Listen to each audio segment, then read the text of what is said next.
2026年最離譜嘅車市大逆轉就發生喺剛過後嘅6月，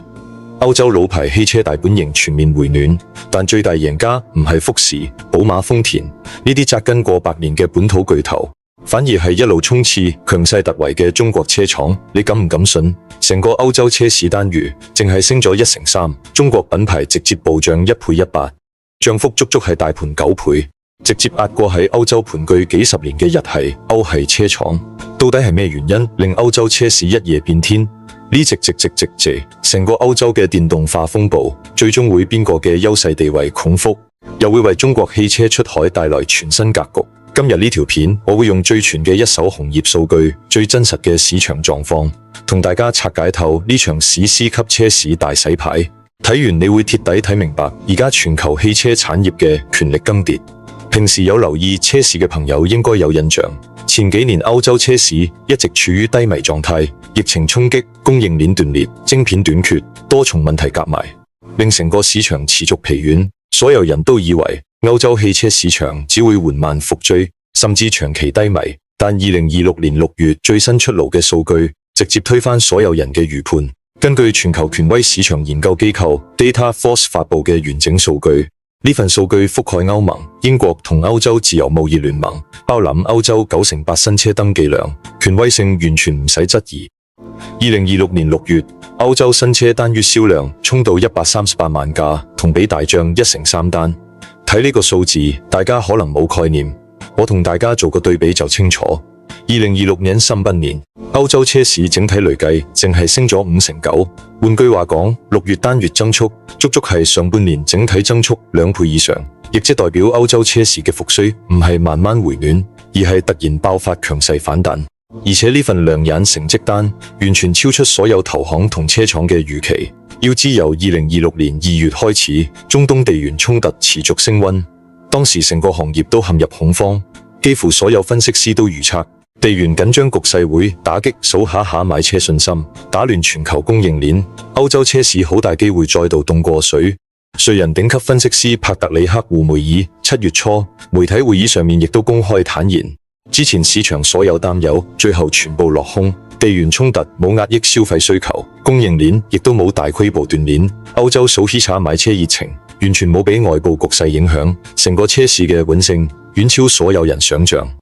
我再拎2個核心市場嘅表現出嚟，大家更直觀感受到今次復甦嘅力度。作為歐洲第一大汽車市場嘅德國，6月新車登記量去到296378架，同比大漲1.57%，跑贏歐洲整體大盤。法國表現同樣驚喜，單月純電車登記量突破55831架，純電車型市場佔有率直接衝到2.96%，等於法國每3架新車就差唔多有1架係純電動車。不過我都要講句客觀行業睇法，6月超高增速確實有一部分短期利好加持。今個月好多全新車款集中上市，為市場帶來明顯增量刺激，再加舊年同期市場基數偏低，放大咗今年嘅升幅。所以業內普遍預測，今年下半年歐洲車市增速好大機會輕微回落，唔可能一直維持咁高嘅爆發走勢。但就算係咁，138萬架單月銷量1.3%同比升幅，已經實打實證明歐洲車市徹底走出低谷，正式踏入全面復甦嘅上行週期。而喺整個回暖嘅大盤入面，有一個細分賽道直接封神，成為拉動成個歐洲車市增值嘅絕對核心引擎，就係純電動車。如果話歐洲車市整體表現係亮眼，咁純電車表現就係炸裂。同樣係 Dataforce 官方數據，2026年6月歐洲純電動車銷量同比暴漲2%，呢個增速係成個汽車大盤4倍。唔誇張講，今年6月歐洲車市可以逆市大升，完全靠純電車獨自撐起。最能夠體現行業變革嘅，從來唔係銷量增速，而係市場滲透率質變。大家一定要記低一個關鍵數據，今年6月歐洲純電動車市場滲透率突破2%。另一間權威機構 New Automotive 統計數據更直觀，喺佢哋覆蓋17個核心歐洲市場入面，純電車市場份額已經去到2.56%。係咩概念？簡單講，而家歐洲市場每4架全新登記汽車就有超過1架係純電車。呢個局面徹底告別早年淨係得少數科技愛好者、試新嘢用家嘅小眾階段，代表歐洲電動化轉型，正式由小眾試點踏入全民普及嘅大眾時代。落到具體車款榜單，特斯拉依舊係歐洲純電市場絕對霸主，統治力冇人可以撼動。6月特斯拉 Model Y 以32,685架超高首量，一過歐洲本土熱銷燃油車 Dacia Sandero， 成功登上歐洲全車款銷量冠，同比升幅去到43%。而特斯拉 Model 3升幅更加離譜，單月銷量同比大漲6%，足以證明普通家用級純電車先係而家歐洲數起查首選。除咗特斯拉之外，歐洲本土車廠亦都拎到有競爭力嘅產品。全新上市雷諾5 E-Tech 表現非常亮眼，單月銷量接近1萬架，穩穩坐住歐洲純電銷量榜第3名，成為本土平價電車標準車款。仲有斯柯達 Enyaq 靠均衡產品力，持續搶歐洲家用 SUV 市場份額。我哋再分國家睇，歐洲電動化普及速度遠超好多人認知。德國依舊係歐洲最大純電單一市場，6月純電車登記量84,057架，純電滲透率2.84%。法國緊隨其後55,831架銷量2.96%滲透率，電動化步伐穩步推進。至於挪威，依舊係全球電動化天花板，完全冇對手。今年6月，挪威新車市場純電佔比直接去到9.65%，上半年整體佔比更高達9.76%，基本上可以講，挪威市場已經徹底淘汰燃油車，全面進入純電時代。除此之外，意大利、西班牙呢啲傳統燃油車消費大國，亦都喺今年6月首次突破1成純電滲透率門檻，代表歐洲主流汽車市場已經全面啟動電動化升級。擺去全球維度睇，歐洲更加撐起全球電動車市場，半壁江山。今年6月，全球電動車總銷量剛好突破200萬架，同比淨係升咗7成。而歐洲市場增速遠超全球平均水平，係拉動全球電動車增值嘅核心動力。上半年，歐洲純電車累計銷量突破124萬架，同比增值3.37%。按照而家發展態勢，行業機構預測，2026年全年歐洲新能源車銷量會去到439萬架，同比上升1.6%，整體滲透率會提升至2.54%，電動化普及速度只會越嚟越快。講到呢度，好多人一定會好奇，點解偏偏係2026年上半年，歐洲電動車會突然迎嚟爆發式增長？短短幾個月銷量暴漲超5成，背後絕對唔係偶然，而係兩大核心外力硬生生推動成個歐洲市場加快轉型。第一個最關鍵核心原因就係持續升溫嘅中東地緣衝突，直接將歐洲油價推到高位，徹底改變歐洲人買車邏輯。由2026年2月中東衝突爆發以來，全球原油運輸核心通道霍爾木茲海港風險急升，全球原油供應鏈持續動盪。而歐洲係全球能源進口依賴度最高嘅地區之一，本土油氣資源缺乏，幾乎完全依賴入口。呢場能源波動直接戳中歐洲致命短板，最後結果就係法國、德國等歐洲核心國家汽油、柴油價格短短幾個月升幅接近2成。大家可以計條數，歐洲平均油價大概每升1.8歐元，一架普通家用車50升油缸加滿1箱油就要成8歐元。對於普通歐洲家庭日常返工、週末出遊嘅燃油成本不斷大幅攀升。從前歐洲人買燃油車覺得用車成本可控，性價比更高，但而家高油價常態化之後，用油同用電嘅成本差距瞬間拉大，電車平價養車嘅優勢無限放大。呢種最直觀嘅經濟差異，直接逼到普通數起查改變買車決定。法國知名網上二手車零售商 Aramis Auto 公布過一組好真實嘅數據，油價暴漲3個星期入面，平台電動車銷量佔比由6.5%直接翻倍，飆到1.27%。反觀傳統汽油車銷量佔比由3.4%跌到2.8%，一升一跌之間完全反映普通數起查心態轉變，市場需求爆發。亦都令車廠面臨產能壓力。雷諾集團 CEO 親自證實，而家旗下電動車型訂單爆滿，產能追唔上市場需求，為此專門成立專項工作組，緊急調整生產計劃。法國杜埃莫伯日同斯洛文尼亞工廠全部加開生產，咁全力趕工交車。而且歐洲已經意識到，單靠市場油價波動推動電動化極之唔穩定，萬一後續油價回落，數起查買車熱情好大機會快速消退，所以歐盟已經出手，打算用政策鎖實今次電動化轉型成果，歐盟最新提案草案明確提出要全面減少對石油天然氣依賴，加快全社會電氣化轉型。一方面推動燃油車全面替換成電動車，另一方面用家用電熱泵取代傳統燃氣拿比爐，同時計劃丟低電動車家用電池熱泵嘅增值稅，設立專項扶持基金，由政策層面、成本層面雙管齊下助力電動化普及。不過行業入面亦都有理性提醒，瑞銀分析師明確警示，睇落火熱嘅電動車市場其實暗藏利潤危機。而家電動車生產成本依舊遠高過傳統燃油車，銷量暴漲背後係車廠利潤空間不斷收窄。如果後續市場競爭持續加劇，原材料價格波動，好多車廠盈利壓力只會越來越大。呢個亦都係歐洲電動化轉型路上一定要解決嘅核心難題。除咗高油價外部推力，仲有一個內部核心拉力，令歐洲電動車市場鐵底爆發，就係平價電動車集中上市。徹底解決從前電車太貴，普通人買唔起嘅痛點。好多人對歐洲電動車市場有固有誤解，以為歐洲人買電車淨係追求高級、追求科技感，但真實市場數據早就推翻呢個諗法。今年6月，歐洲主流平價電動車細分市場銷量直接大漲60%，增速比純電車整體50%，而升幅仲要高。呢個先係而家歐洲車市最真實、最核心嘅增值主力，大家一定要清楚。過好幾年，歐洲電動車市場完全靠高級車款撐起特斯拉 Model S、Model X、平治、EQS 呢啲豪華電車售價昂貴，淨係得少數高消費客戶願意買，市場規模一直冇辦法突破。但2026年開始，成個市場邏輯徹底反轉，平價家用電車迎來集中爆發期，以雷諾5 E-Tech 為代表嘅本土平價車款，開售價淨係25,000歐元左右，精準切入普通家庭買車預算。上市之後迅速爆紅，單月銷量接近1萬架，成為歐洲普通家庭首選電車。除此之外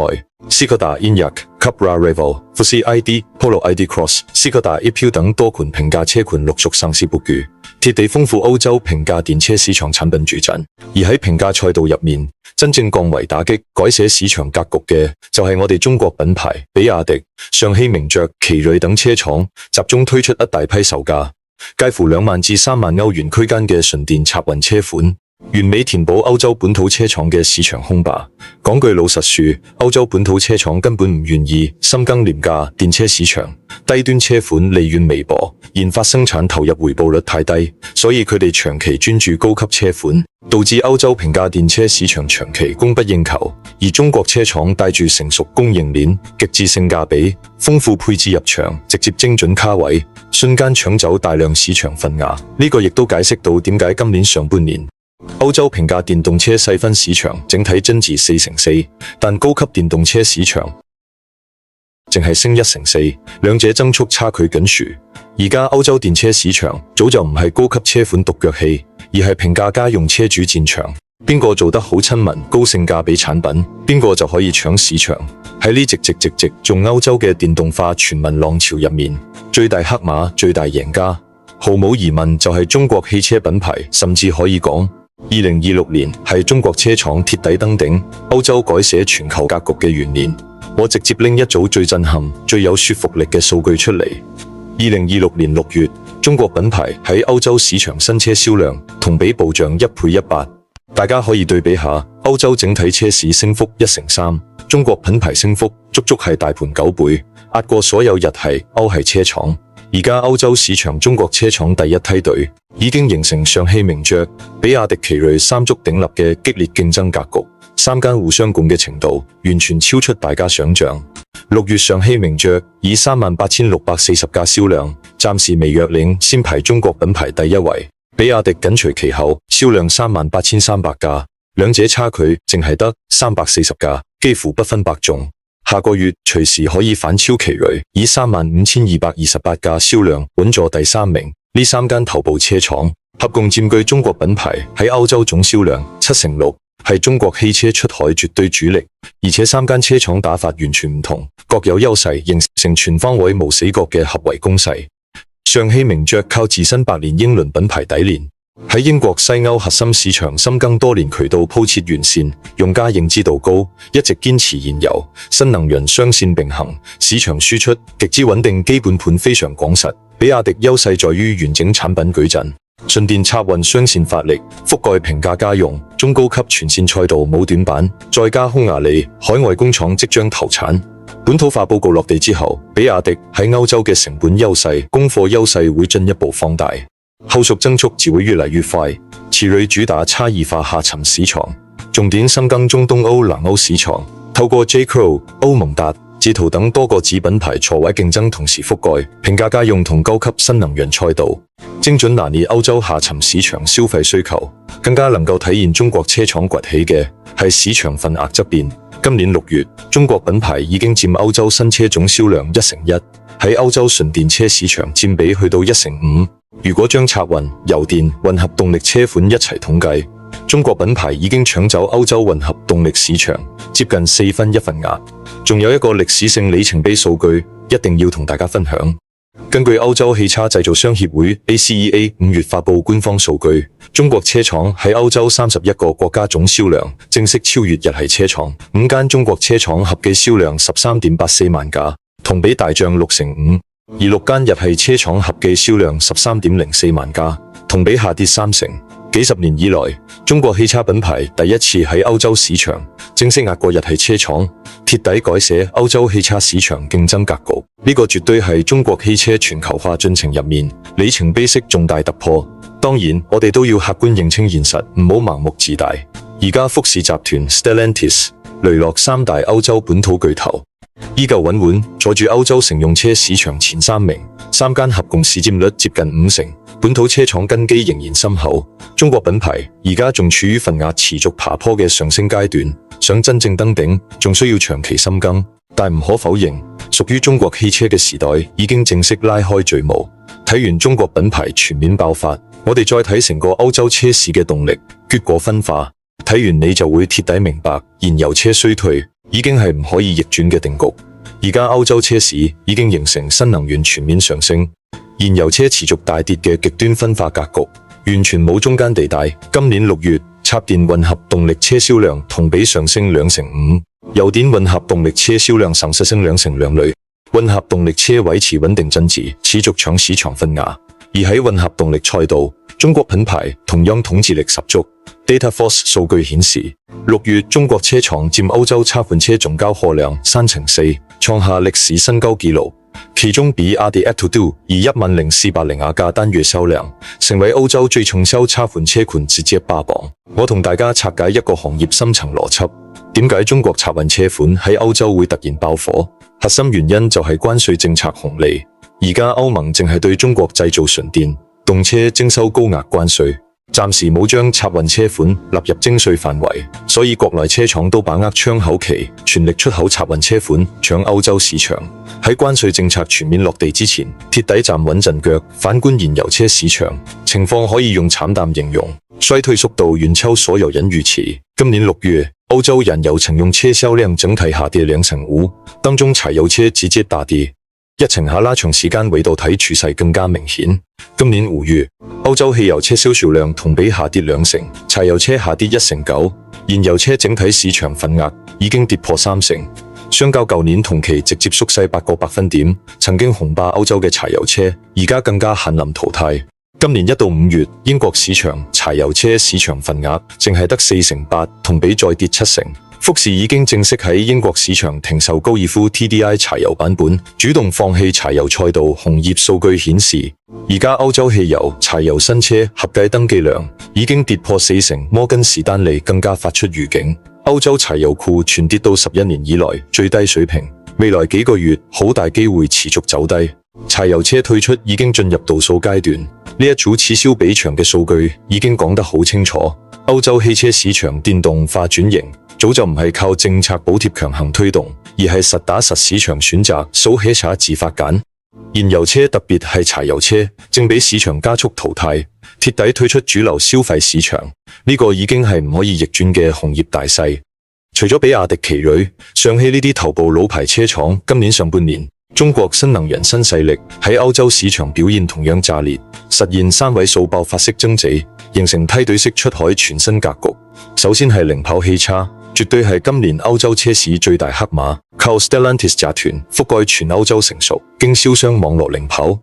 今年6月喺歐洲銷量暴漲565%，單月銷量12714架。上半年整體數據更加離譜，零跑喺歐洲16個國家上牌量突破23300架，同比暴漲726.5%。當中喺歐盟12個核心國家純電車銷量17000架，直接登上中國純電品牌歐洲銷量榜首。Stellantis 集團第二季財報亦都專門重點提到，零跑 T03、B10兩款車款市場需求極之火爆，帶動零跑歐洲出貨量由舊年同期8000架飆升到今年33000架。特別係意大利市場，零跑上半年上牌量24269架，同比暴漲1448.8%，增長幅度相當恐怖。小跑汽車海外擴張步伐同樣迅猛，6月歐洲銷量同比提升179%，全球單月交貨突破40126架，第二季累計交貨突破10萬架，整體增速非常穩健。小鵬歐洲佈局走深耕核心市場高級路線，而家已經有5款車款登陸歐洲。慕尼黑設立專屬歐洲研發中心，搭建本土化研發體系，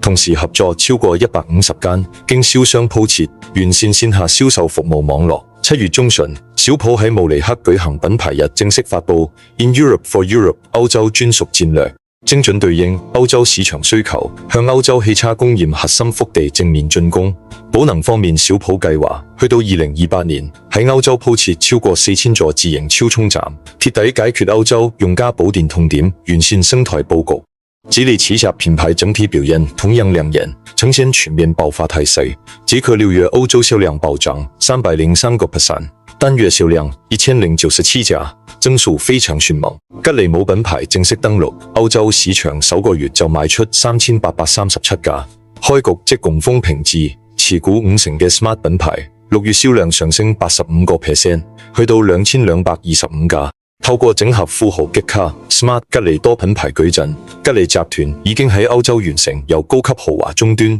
家用到平價代步全覆蓋，全方位搶市場份額。綜合上半年整體數據，中國新勢力歐洲銷量排名已經好清晰，零跑以37900架斷層領先，小鵬15000架排第2，激卡4400架排第3。呢一批新勢力集體崛起，代表中國汽車出海已經由從前單一品牌試探式突破，正式進入多品牌梯隊化、全方位進攻嘅全新階段。喺中國品牌全面崛起、新能源車款集體爆發同時，歐洲傳統老牌車廠卻迎來嚴重兩極分化。有人有肉食，有人持續大啲，充分證明行業洗牌幾殘酷。先講表現唔錯嘅品牌寶馬，6月歐洲銷量同比上升1成3，同市場整體升幅持平。全新純電 SUV iX 熱賣，為寶馬帶來全新增長動力，穩住基本盤。豐田沿住一貫穩健風格，6月銷量上升着，9成依靠混合動力車款優勢，持續搶市場。歐洲本土龍頭福斯集團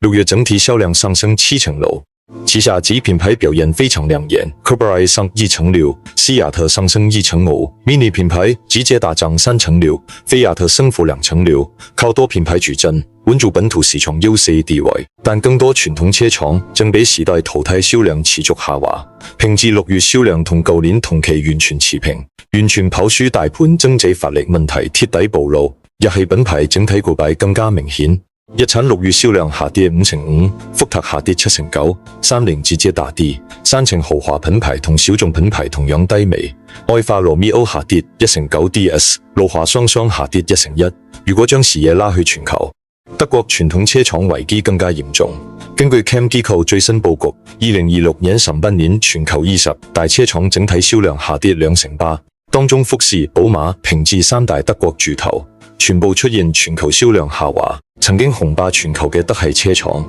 唔單止本土市場被中國自主品牌搶走份額，就連深耕幾十年嘅歐洲大本營都開始節節敗退。保時捷嘅困境更加係傳統豪華品牌真實縮影。保時捷近期公開坦言，銷量下滑核心原因，一方面係燃油版， 788車型停產，品線出現空缺。另一方面係中國市場需求低迷，美國新能源補貼政策到期，最後導致保時捷中國市場交貨量大跌2%，北美市場下跌1%，歐洲海外市場下跌1%，全球多個地方全面遇冷。德國官方出口數據亦都印證呢個捧勢。今年德國對華汽車同汽車零件出口額同比下跌超過1/4，淨剩47億歐元，跌幅相當驚人。而家歐洲傳統車廠已經陷入雙面夾擊困境，本土市場俾中國自主品牌不斷搶走份額，海外歐洲大本營又要面對中國新能源車款強勢衝擊，一邊係燃油車市場持續萎縮，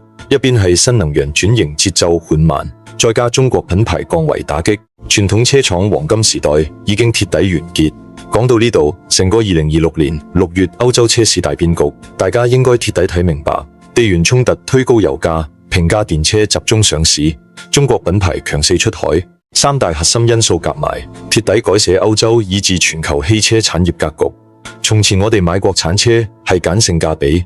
而家歐洲數 HISA 爭住買中國車係對品質技術性價比全方位認可，由俾市場質疑到壓過日系挑戰得係，中國汽車用短短幾年時間走完外國車廠幾十年嘅發展路。當然最後我都想講句客觀說話，而家中國品牌喺歐洲市佔率仍然唔算高，距離福士、雷諾、Stellantis 呢啲本土巨頭仲有唔細差距，後續深耕之路仍然漫長。但可以肯定，全球汽車產業中心正由歐美、日本慢慢轉移去中國，屬於中國汽車嘅全球化時代已經正式到來。睇完呢條片，大家覺得未來3年中國車廠可唔可以喺歐洲鐵底超越？得係日系？你更加睇好比亞迪、奇瑞、零跑、小普邊個品牌海外發展？歡迎留低你睇法，我哋一齊傾偈交流。如果中意呢類深度行業拆解全球車市分析內容，記得點讚、關注、轉發。我會持續帶大家睇最新汽車行業變局、品牌競爭格局。我哋下條片再見。